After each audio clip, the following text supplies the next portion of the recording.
waxaan fadhinay qol aniga iyo qaar kamid ah wasiiradii la socday waxaan noo soo galay madaxweynaha Uganda Museveni wuuna salaamay anigu wuxuu yiri ma waxa tahay ra'iisul wasaarihii Farmaajo markaas waxaan ku yeeray waxaan ahay ra'iisul wasaarihii Soomaaliyeed wuxuu yiri laakiin Farmaajo ku magacaabay markaas aan yiri ha wuxuu yiri haddii aad Soomaali tihiin oo aad isku aftihiin oo isku dhaqan tihiin oo isku diin tihiin oo aad dadkiina leenaysaan ma garanayo si aan kula hadlee wuxuu ugu yiri naarta af Ingiriis buu ku hadlaayay naarta maxaa af Soomaali lagu yiraahdaa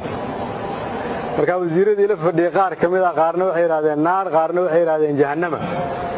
markaas uu yiri Soomaaliyay miyaadan jahannama ka baqaynina maadaama aad leenaysaan Ilaahay caruurtiisa ku dhawaad 30 sano Soomaaliyay waxaad leenayseen dadkiina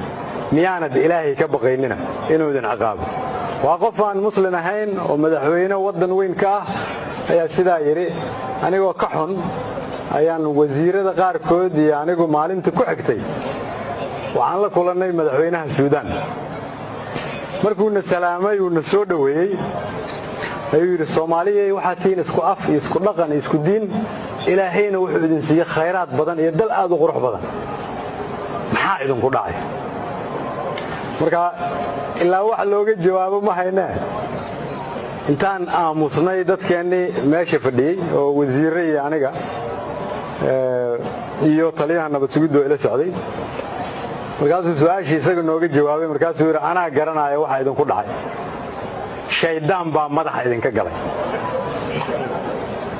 hadda waa sidaas ma turjumaa xataa shaydaan baa madaxa idin ka galay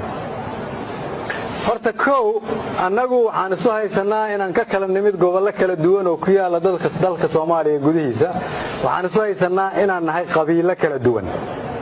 waxa laga yaabaa in qabyaalad ama dan gooni ama dan gaar ah ay baabiisay qarannimadii